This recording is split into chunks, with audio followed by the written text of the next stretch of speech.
Let me show you how to make the best vanilla cake and how to use it in different applications. The number one question I always seem to get is, can I use this recipe to make cupcakes? Or can I bake this cake in a tray? Of course, I wanted to address these concerns in my new cookbook. This is so much more than just a recipe book. In the book and in this video, I'm going to show you how you can make the most amazing, moist and delicious vanilla cake and use the same recipe to make 3 different kinds of cake. Of course, there's many other applications, but for this video, we're going to focus on a classic 2-layer vanilla cake, a sheet pan vanilla cake, and of course, cupcakes. If you've yet to pre-order my cookbook, I really suggest you do so to ensure you get your copy. You want to start by preheating the oven to 320 degrees Fahrenheit or 160 degrees Celsius.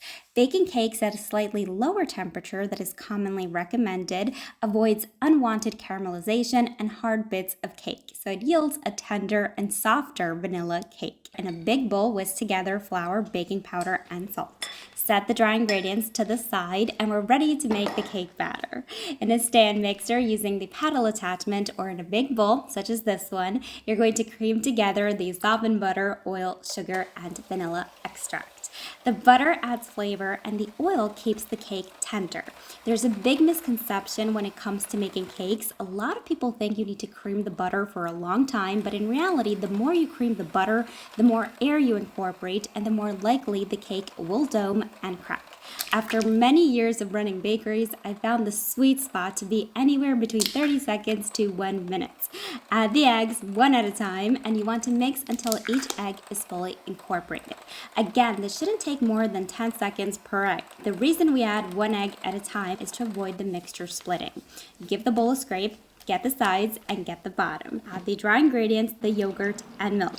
You want to mix these ingredients until there's no more visible spots of flour. You don't want to overmix, but we are aiming for a smooth batter, so mix until smooth. As soon as you don't see any more lumps, the batter is ready. Scrape the bottom and the sides of the bowl, and we're ready to make cake. If you'd like to make a classic 2-layer birthday cake, you're going to divide the batter evenly between 2 7-inch cake pans, buttered, floured, and lined with parchment paper. If you have 8-inch pans or 9-inch pans or even 10-inch cake pans, I do show you in the cookbook how you can easily scale this recipe to fit your cake pans. You're going to bake your 7-inch cakes for about 22 to 25 minutes. As always, do the toothpick test. If the toothpick comes out clean, the cakes are ready. Allow the cakes to sit in their pans for 5 minutes and then carefully flip them over onto a cooling rack. To make cupcakes, use the same recipe and fill the cupcake liners 3/4 of the way. This recipe will make about 15 to 18 cupcakes depending on the size of the cupcake liners. I'm aware not everyone has 2 cupcake pans, and that's okay. You can easily make these in batches. Just make sure to cover the cake batter in between bakes. Bake the cupcakes for about 16 to 20 minutes. At the 16-minute mark, do the toothpick test. If the toothpick comes out clean, the cupcakes are ready. Allow these to sit in the pan for 3 minutes and then carefully take them out and place them on a wire rack and allow these to cool completely. Last but not least, I'm going to show you one of my favorite ways to make vanilla cake, and that's using a cookie sheet. This is perfect when you want a really simple, no-fuss birthday cake and you have to serve a crowd. You want to use a 9 by 13 inch pan, at least 2 inches deep, greased, and floured. Spread the cake batter as evenly as you can, and you're going to bake this cake for about 20 minutes. You know what's coming. Do the toothpick test. I do like to serve this cake directly from the pan, so we're going to leave it in the pan to cool before we frost the cake. We're going to make a really simple, delicious, and creamy vanilla frosting for these cakes.